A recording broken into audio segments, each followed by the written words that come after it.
Still wasting time with paintings. Michael's voice dripped with disdain as he surveyed my studio apartment, his expensive Italian shoes looking out of place among my scattered art supplies. Look at you, Sophie. 30 years old and living like a college student. I continued working on my canvas, refusing to give him the satisfaction of a response.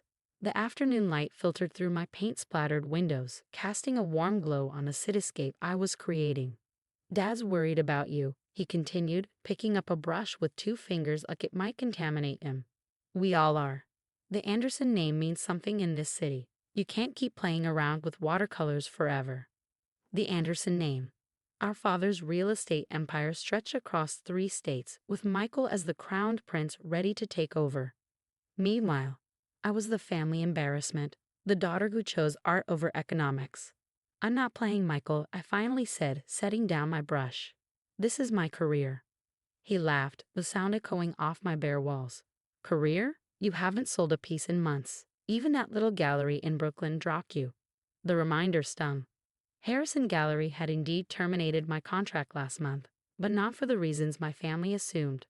I'd been the one to walk away when I discovered they were undervaluing local artists' work.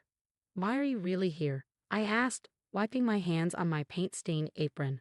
Michael's expression shifted to what he probably thought was brotherly concern. Dad's offering you another chance. Executive position at Anderson Development, your own office, company car, real salary. All you have to do is give up this hobby. I looked around my small studio. Canvases lined the walls, some finished, others in progress. My latest series explored urban development's impact on communities, something my family's company never considered when demolishing historic buildings for luxury condos. Tell Dad thanks, but no thanks. I'm good here. Good? Michael gestured around incredulously. You call this good? Sophie, you're living on instant noodles and hope. Meanwhile, I just closed a $50 million deal. Congratulations, I said flatly. I'm sure the country club is very impressed.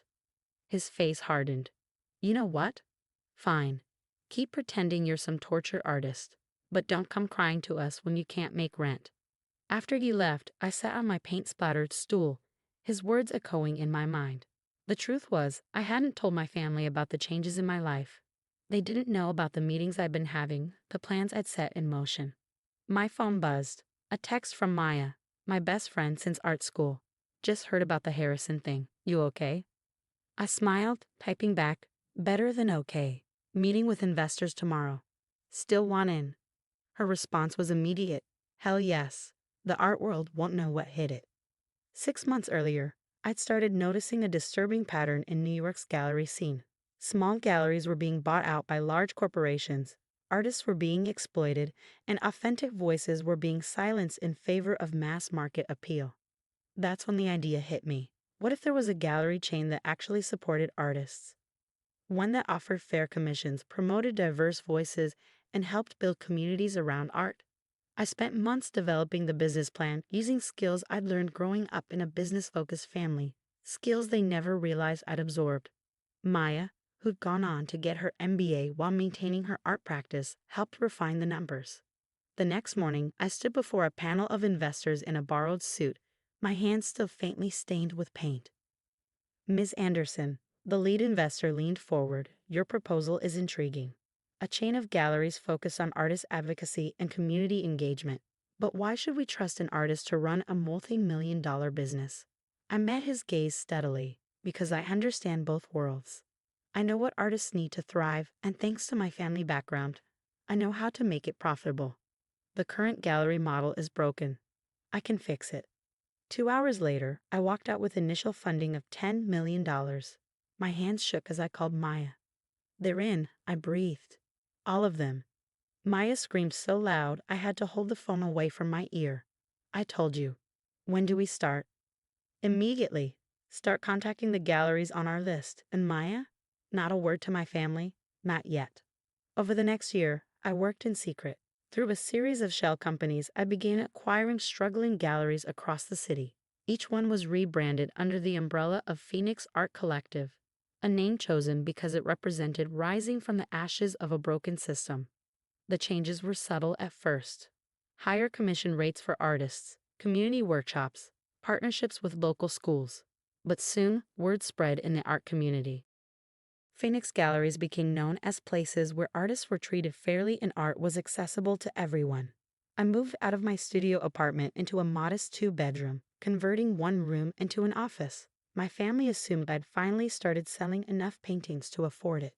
They didn't know I now owned 15 galleries across New York, with plans to expand to Chicago and Los Angeles. Then came the call that would change everything. Sophie, Maya's voice was urgent. Anderson Development just announced plans for a new luxury complex in Soho, mixed-use retail and residential. So, they announce new projects all the time. No, you don't understand. They're partnering with Arts United Corporation for the retail spaces. And guess who owns all the galleries Arts United wants to acquire? My heart stopped. Phoenix Art Collective owned every major gallery in their target area.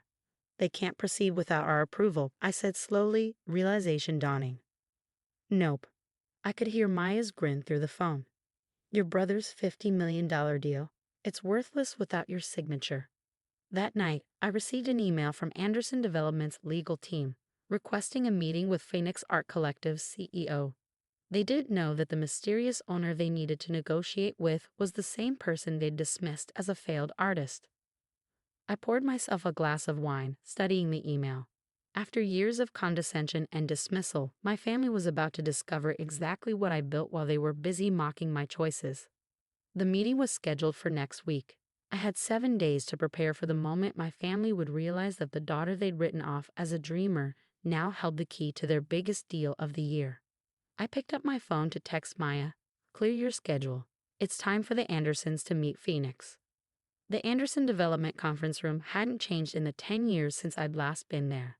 The same mahogany table dominated the space. The same Manhattan skyline stretched beyond floor-to-ceiling windows. Only now, I wasn't here as the disappointing daughter. Maya sat beside me, tablet in hand, professional in her tailored suit. We'd arrived early, waiting for the Anderson team to make their entrance. "Nervous?" she whispered. "Oddly calm," I replied, straightening the portfolio before me. Like everything's finally falling into place. The door burst open. Michael strode in first, followed by our father and our legal team. They faltered slightly seeing me there. "Sophie," Michael's forehead creased. "What are you doing here? This is a private meeting." I smiled pleasantly. "I know, I'm right where I'm supposed to be." Dad's expression darkened. "We're meeting with Phoenix Art Collective's CEO. If this is another attempt to prove yourself." "Actually," Maya interrupted smoothly, "you are meeting with Phoenix's CEO." She gestured to me. "Sophie Anderson, founder and chief executive of Phoenix Art Collective." The silence that followed was deafening. Michael's mouth opened and closed like a fish out of water. Dad gripped the back of a chair, his knuckles white. "That's impossible," Michael finally sputtered. "Phoenix owns half the major galleries in New York. They're worth $47 million at last valuation." I finished for him. "Though with our Chicago expansion next month, that number's expected to double." Dad sank into a chair. "You're saying, all this time?" "All this time I was building something," I said calmly. "Something that matters. While you were busy mocking my art career, I was revolutionizing how galleries operate in this city." Michael's shock transformed into calculation. "Why didn't you tell us? We could have worked together from the start." "Really?" I raised an eyebrow. "Like when you called my work a hobby last week, or when Dad offered me a pity position because he thought I was failing." "That's different," Dad protested. "We didn't know." "Exactly. You didn't know because you never bothered to look past your own assumptions." I opened my portfolio. "Now shall we discuss the Soho development project?" Michael straightened his tie, slipping into business mode. "Yes, well, our proposal is straightforward. Arts United Corporation will manage all gallery spaces in the new complex." "That won't work," I said, sliding documents across the table. "Phoenix has exclusive rights to all major gallery operations in that area. Arts United can't proceed without our cooperation." "What do you want?" Dad asked quietly. "Full control of the gallery spaces. Phoenix will manage them directly, maintaining our artist-first policies and community engagement programs." Michael scoffed. "That's not how luxury developments work. We need prestigious names, high-end clients." "You mean like the Clinton Foundation, which exclusively books their charity art auctions through Phoenix?" or the MoMA trustees who partner with us for emerging artist showcases. I smiled at his stunned expression. I understand this business, Michael, better than you think. Maya pulled up projections on the conference room screen. Phoenix galleries generate 40% more revenue per square foot than traditional galleries. Our community programs drive consistent foot traffic, and our artist-friendly policies attract top talent. Dad studied the numbers, his expression unreadable. And if we refuse, then you lose the Arts United partnership and the Soho project falls apart. Your choice. Hours later, I sat in my office, my real office, on the top floor of Phoenix's headquarters. The contract was signed. Anderson Development would get their luxury complex, and Phoenix would expand its mission to support artists and communities. My phone buzzed with a text from Michael. We should have dinner. Talk about old times. Another from Dad. I was wrong. Your mother would have been proud. I set the phone aside without responding. Through my window, I could see the lights of the city coming on, including a warm glow from several Phoenix galleries where evening art classes would be starting. Maya appeared in my doorway. Your brother's been calling me. Wants to know if he'll come to family dinner on Sunday. What did you tell him? That you're busy teaching an art class to underprivileged kids. She grinned. The CEO stuff is just your side hustle. I laughed, then grew serious. Do you think I'm being too hard on them? They're trying to jump on your success train after spending years at the station mocking your tickets. Maya sat down across from me. You don't owe them instant forgiveness. She was right. Maybe someday I'd be ready for family dinners and holiday gatherings.